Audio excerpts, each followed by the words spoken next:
নমস্কাৰ এই মুহূৰ্তত আহি পৰিছে ৰাজ্যখনৰ বাবে সন্ধিয়াৰ কেইবাটাও বিগ ব্ৰেকিং নিউজ। আজি 12 জানুৱাৰী অসমৰ লগতে ভাৰতৰ বিভিন্ন প্ৰান্তৰ পৰা সন্ধিয়াৰ কেইবাটাও খবৰ আহি পৰিছে। এই মুহূৰ্তত জনাই আছো এটা ব্ৰেকিং নিউজ। পঞ্চায়ত নিৰ্বাচন অনুষ্ঠিত কৰাৰ অনুমতি দিছে উচ্চ ন্যায়ালয়ে।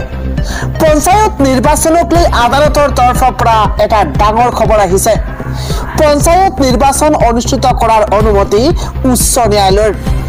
9খন পঞ্চায়তক বাদ দি আন পঞ্চায়তত নিৰ্বাচন অনুষ্ঠিত কৰাৰ অনুমতি উচ্চ ন্যায়ালয়ৰ। সমষ্টি পুনৰ নিৰ্ধাৰণক লৈ কেইবাখনো আবেদন দাখিল কৰিছিল আদালতত। শুকুৰবাৰলৈ ৰায় নাহিলে পঞ্চায়ত নিৰ্বাচন অনুষ্ঠিত নহব বুলি ঘোষণা কৰিছিল মুখ্যমন্ত্ৰীগৰাকীয়ে। মেট্ৰিক আৰু হায়াৰ ছেকেণ্ডাৰী পৰীক্ষাৰ বাবে পঞ্চায়ত নিৰ্বাচন পতাটো অসম্ভৱ বুলি মন্তব্য কৰিছিল মুখ্যমন্ত্ৰী হিমন্ত বিশ্ব শৰ্মাই। অৱশেষত আদালতৰ তৰফৰ পৰা ৰায় আহিল যে 9খন পঞ্চায়তক বাদ দি আন পঞ্চায়তত নিৰ্বাচন অনুষ্ঠিত কৰাৰ অনুমতি আদালতৰ।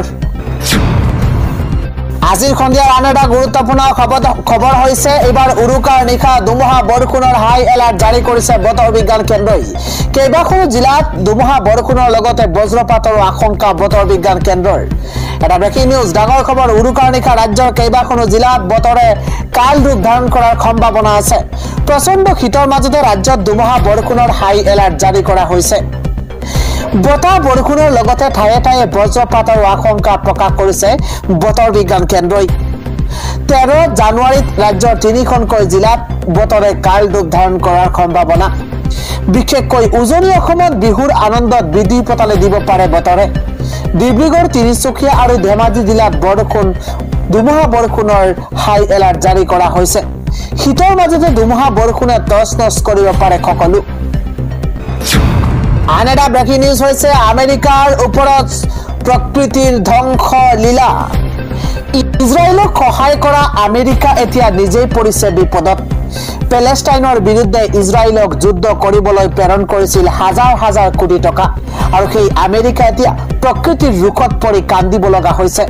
প্ৰকৃতিৰ কোপ দৃষ্টিৰ সন্মুখীন হৈছে আমেৰিকা। বিধ্বংসী বনজুয়ে চাৰখাৰ কৰিছে হলিউডৰ তাৰকাৰ নামী দামী ঘৰ। বনজুয়ে এফালৰ পৰা ছাই কৰি পেলাইছে কেলিফৰ্ণিয়া।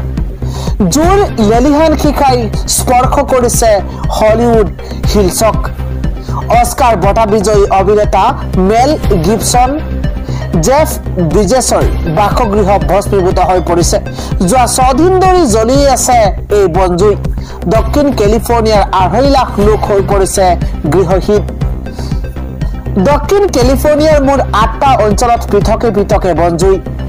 সৰ্বাধিক ক্ষতিগ্ৰস্ত পেলিচাডেছৰ 25,000 একৰ অঞ্চল যা গৈছে বনজুইত। ভস্মীভূত হৈছে 5,700ৰো অধিক ঘৰ। কেলিফৰ্ণিয়াৰ চাস্তা আনা বতাহেও বৃদ্ধি কৰিছে জুইৰ গতি।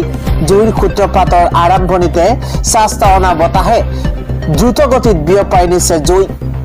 অত্যাধুনিক সা সৰঞ্জামেও নিৰ্বাপন কৰিব পৰা নাই বনজুই। পৰৱৰ্তী ব্ৰেকিং নিউজ হৈছে মুখ্যমন্ত্ৰীয়ে নিজকে আইনতকৈ ঊৰ্ধত বুলি ভাবিছিল, কিন্তু আদালতে দেখাই দিলে যে আদালতৰ ডাঙৰ নে চিফ মিনিষ্টাৰ ডাঙৰ। আদালতে দেখাই দিছে, এয়া প্ৰমাণ কৰিছে যে আদালত ডাঙৰ নে চিফ মিনিষ্টাৰ ডাঙৰ। মুখ্যমন্ত্ৰীৰ বিৰুদ্ধে ক্ষোভ উজাৰিছে জ্যেষ্ঠ অধিবক্তা হাফিজ ৰছিদ আহমেদ চৌধুৰীয়ে। প্ৰয়োজনত পূৰ্বৰ সীমা অনুসৰি পঞ্চায়ত নিৰ্বাচন অনুষ্ঠিত কৰক। পঞ্চায়ত নিৰ্বাচনক লৈও ৰাজনীতি কৰিব এৰা নাই চৰকাৰে। গুৱাহাটী উচ্চ ন্যায়ালয়ত ৰুজু হৈ আছে 42খন লেখ আবেদন। কেৱল কৰিমগঞ্জৰ নহয়, বিভিন্ন জিলাৰ গোচৰ চলি আছে উচ্চ ন্যায়ালয়ত। পঞ্চায়তৰ সীমা নিৰ্ধাৰণত যথেষ্ট বিসংগতি আছে।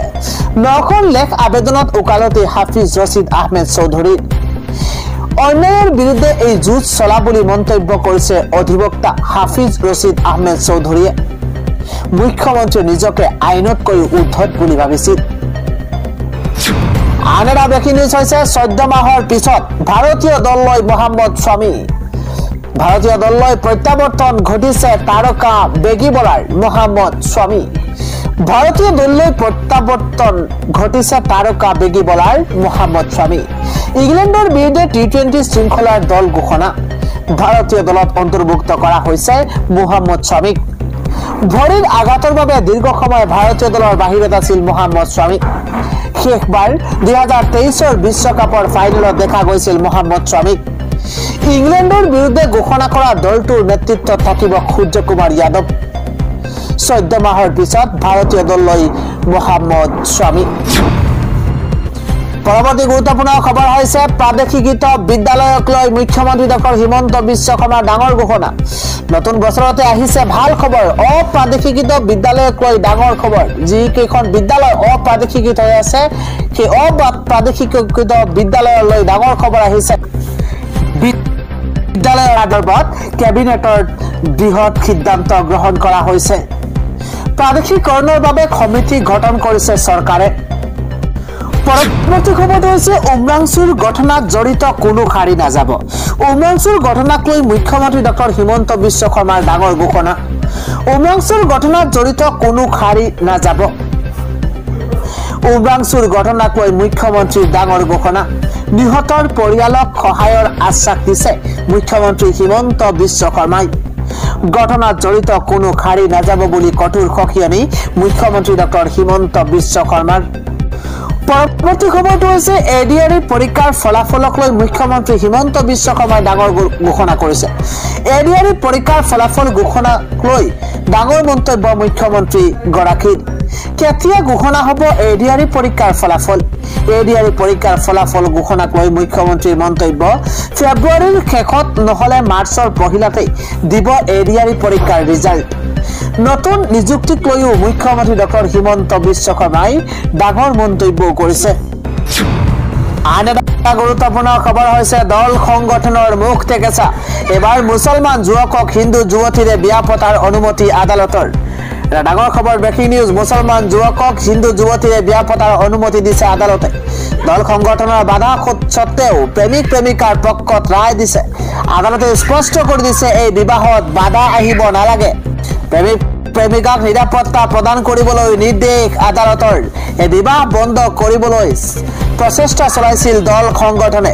প্ৰেমিকাৰ পৰিয়ালৰ লোকেও থানাত দাখিল কৰিছিল এজাহাৰ গোচৰটোৰ শুনানি গ্ৰহণ কৰি উচ্চ ন্যায়ালয়ে দিছে বিয়াত অনুমতি মধ্যপ্ৰদেশ উচ্চ ন্যায়ালয়ৰ এই ৰায়ক লৈ এতিয়া দেশজুৰি চৰ্চা অব্যাহত আছে পৰৱৰ্তী খবৰটো হৈছে সৰ্বোচ্চ ন্যায়ালয়ে এক ডাঙৰ নিৰ্দেশনা দিছে স্বামীৰ সৈতে একেলগে নাথাকিলেও পত্নীক দিব লাগিব ভৰণ পোষণ দেশৰ মহিলাসকলৰ বাবে সহমৰ্মিতা প্ৰকাশ পাইছে উচ্চতম ন্যায়ালয়ৰ এক ৰায়দানত অতি শেহতীয়াকৈ উচ্চতম ন্যায়ালয়ে বিবাহিতা মহিলাসকলৰ বাবে এক যুগান্তকাৰী ৰায়ত চিল মোহৰ মাৰিছে এতিয়াৰে পৰা কোনো বিবাহিতা মহিলাই যদি স্বামীৰ সৈতে একেলগে থাকিব নিবিচাৰে তেন্তে সেই মহিলাগৰাকীৰ ভৰণ পোষণৰ দায়িত্ব স্বামীয়ে গ্ৰহণ কৰিব লাগিব উচ্চতম ন্যায়ালয়ৰ মুখ্য ন্যায়াধীশ সঞ্জীৱ খান্না আৰু ন্যায়াধীশ সঞ্জয় কুমাৰৰ বিচাৰপীঠে এই ডাঙৰ ৰায়দান প্ৰদান কৰিছে কেৱল সিমানেই নহয় মহিলাগৰাকীয়ে স্বামী গৃহৰ পৰা মাকৰ